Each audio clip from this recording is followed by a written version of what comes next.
স্বাগতম জানাচ্ছি আপনাদের নতুন আরেকটি প্রোডাক্টের রিভিউতে। আজকের প্রোডাক্টটি একটি ইয়ারবাডস, এটা ল্যানোভো ব্র্যান্ডের। বর্তমানে ইয়ারবাডগুলো আমাদের অনেক জনপ্রিয় হয়ে উঠছে, দিন দিন ইয়ারবাডসের চাহিদা বাড়ছে। তো আমি আজকে যে ইয়ারবাডসের রিভিউ দেবো সেটা হচ্ছে ল্যানোভো ব্র্যান্ডের। এটা মডেলটা হচ্ছে HT18। এই ইয়ারবাডসটির ডিজাইনটি অনেক সুন্দর, যদিও সবগুলা ইয়ারবাডসের ডিজাইন প্রায় সিমিলার থাকে, বাট এখানে এই ইয়ারবাডসের যে খাসগুলো দেওয়া আছে এগুলোর জন্য এটা অনেক আকর্ষণীয় হয়ে উঠেছে এবং এটা চার্জিং কোয়ালিটিটা অনেক ভালো। তো সবগুলো ফিচার অ্যান্ড বেনিফিট নিয়েই আমি আজকের প্রোডাক্ট রিভিউটি সাজিয়েছি। তো একে একে দেখে নিচ্ছি আমাদের সবগুলা প্রোডাক্টের ফিচার অ্যান্ড বেনিফিটগুলা। প্রথমে আমি দেখে নিচ্ছি যে এটাতে বক্সের সাথে কি কি থাকছে। এখানে বক্সের সাথে থাকছে 4টি আইটেম। এখানে অবভিয়াসলি দুইটা ইয়ারবাডস আছে, একটা ইউএসবি চার্জিং লাইন আছে এবং 2 সেট সিলিকন এয়ার প্লাগস আছে আর একটা ইনস্ট্রাকশন ম্যানুয়াল আছে। এগুলো হচ্ছে প্যাকেজের সাথে থাকেই। তো এখন দেখে নিচ্ছি যে এটা অপারেটিংটা কীভাবে করবেন। তো প্রোডাক্ট পার্টে যাওয়ার আগে আমি আগে এটার ফিচারটা দেখে নিচ্ছি। এটার মডেল নাম্বারটা হচ্ছে HT18। Wireless portability, clear acoustics, high capacity battery, iOS electricity display, volume hand free halls.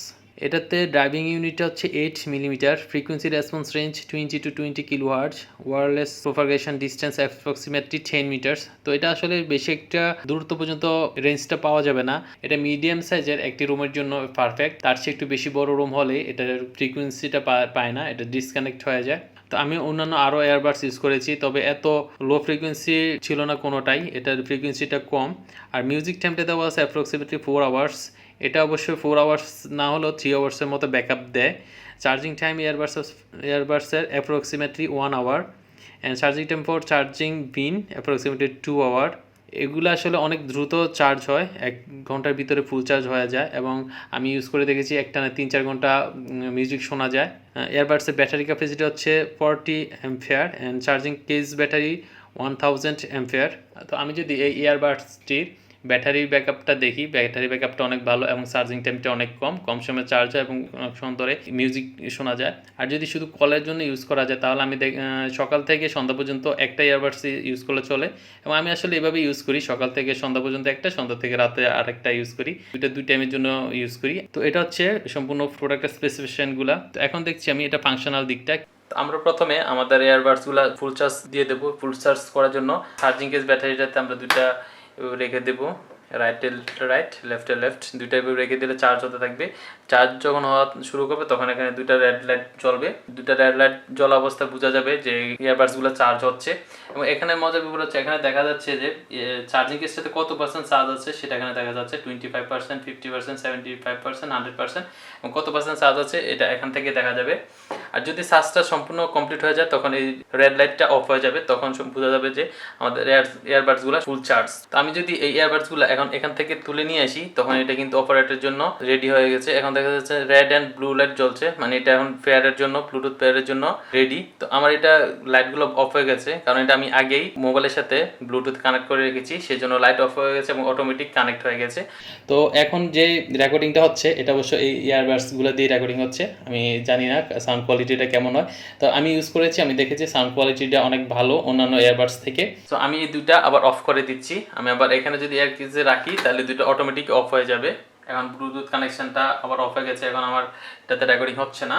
তো এখানে আমি যদি একটা এখান থেকে অন করি, আমার একটা দিয়ে আমি অপারেট করতে পারবো। আমরা যদি এটা অপারেট না করি তাহলে এয়ারবাডসটা অফ হয়ে থাকে। অফ হয়ে থাকলে তখন অন করার জন্য এটাতে 5 সেকেন্ডস এই বাটনটাতে ক্লিক করে রাখলেই তাহলে এটা অন হয়ে যাবে। যদি একটা ইউজ করতে চান একটাতে ক্লিক করে রাখলে এটা অন হয়ে যাবে। অফ করার জন্য আবার সেম প্রসেস, অফ করার জন্য আবার আমাদের 5 সেকেন্ড এটা ক্লিক করে রাখতে হবে, তখন এটা অফ হয়ে যাবে। ওকে, আমি নতুন একটি মোবাইলে আমি এটা পেয়ার করে দেখাচ্ছি। এখন দেখা যাচ্ছে যে এটা পেয়ারের জন্য রেডি এবং ব্লু অ্যান্ড রেড লাইট চলতেছে। আমি এটাতে ব্লুটুথটা অন করি মোবাইলে অন করার পরে এখানে এটা মোবাইলে চলে আসবে, যে এখানে এটা চলে আসছে। আমি যদি এখানে ক্লিক করি তাহলে এটা ফেয়ার হয়ে যাবে। ফেয়ার হয়ে গেলে লাইটটা অফ হয়ে যাবে। ফেয়ার হয়ে গেছে, এখানে একটা কনফার্মেশন চাচ্ছে, আমি ওকে ক্লিক করে দিলাম। এবং ফেয়ার হয়ে গেছে, সেজন্য লাইটটাও জল অফ হয়ে গেছে। তো এটা আসলে মোবাইলের সাথে কানেক্ট করা বেশি একটা কঠিন না, অনেক ইজিলি আপনারা কানেক্ট করতে পারবেন। তখন আমাদের মোবাইলে যখন ফোন আসবে তখন আমরা এই সুইচটাতে নর্মালি একবার প্রেস করলেই মোবাইলের অ্যান্সার হয়ে যাবে।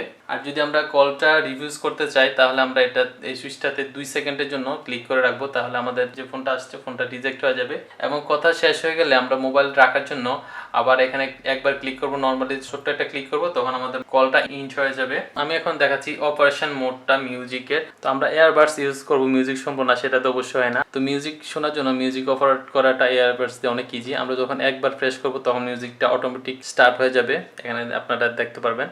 আমি একবার ক্লিক করলাম, স্টার্ট হয়ে গেছে। আবার যখন একবার ক্লিক করব, শর্ট প্রেস করলে হয়, আবার পজ হয়ে গেছে। আর যদি আমরা নেক্সটে যেতে চাই, নেক্সট অথবা প্রিভিয়াস, তখন এটা হচ্ছে লেফট যেটা, এটা আমার কাছে এখন যেটা আছে লেফট, আমরা যখন লেফটটা দেবো তখন এটা প্রিভিয়াস যাবে। এবং রাইটটা যখন দুইবার ক্লিক করতে হবে, যখন লেফটে দুইবার ক্লিক করব তখন এটা প্রিভিয়াস যাবে। এবং রাইট সাইডটা ক্লিক করলে তখন এটা নেক্সটে যাবে। আমি এটা দুইবার ইউজ করে ক্লিক করি, দেখেন এটা চেঞ্জ হয়ে গেছে। আবার দুইবার ইউজ করি, চেঞ্জ হয়ে যাচ্ছে। আর ভলিউম বাড়ানো কমার জন্য সেম সিস্টেম, এখানে যখন আমরা লেফট সাইডটা ক্লিক করে ধরে রাখি তাহলে ভলিউমটা কমতে থাকবে, এবং রাইট সাইডের বাটনটাতে ক্লিক করে ধরে রাখলে ভলিউমটা বাড়বে। তো এই ইয়ারবাডসগুলো দিয়ে মিউজিক অপারেট করাটা অনেক ইজি। সো Lenovo HT1H এয়ারবাডসের সম্পূর্ণ রিভিউটা আমি আপনাদের দেখেছি। এটা সম্পূর্ণ স্পেসিফিকেশান এবং ফিচার বেনিফিটগুলো আমি দেখেছি। তবে ওভারঅল যদি আমি দেখি, এটা কম প্রাইসের ভিতরে অনেক ভালো একটা এয়ারবাডস। এটার প্রাইসটা পড়বে 1200 থেকে 1300 টাকা। এই দামের ভিতরে অবশ্য এই এয়ারবাডসটি অনেক ভালো। এটা যখন নিয়েছি তখন আমাকে বলেছিল যে নয়েজ ক্যান্সেলেশন হবে, বাট নয়েজ ক্যান্সেলেশনটা বেশি একটা হয় না, কারণ আমি দেখেছি বাইরের নয়েজটা মোটামুটি ভালোই নেয়। তবে এটা হচ্ছে আরও খারাপ এয়ারবাডসও আছে, এগুলোতে নয়েজটা আরও বেশি জেনারেট করে, বাট এটাতে নয়েজটা এত বেশি আসে না। তবে একবারে যে ক্যান্সেলেশন করে ওইটা অবশ্য ঠিক না। সো আশা করছি ভিডিওটি আপনাদের জন্য হেল্পফুল হবে। ভিডিওটি কেমন লাগলো সেটা কমেন্টস করে জানাতে ভুলবেন না। ভিডিওটি ভালো লেগে থাকলে থামস আপ দিবেন এবং আপনার ফ্রেন্ডদের সাথে ভিডিওটি শেয়ার করবেন। আমার চ্যানেলটি সাবস্ক্রাইব করে রাখবেন পরবর্তী ভিডিওগুলো দেখার জন্য। দেখা হচ্ছে নেক্সট ভিডিওতে, তত পর্যন্ত সবাই ভালো থাকবেন। আল্লাহ হাফেজ, bye bye. Let it go, make my body go, take our bodies higher.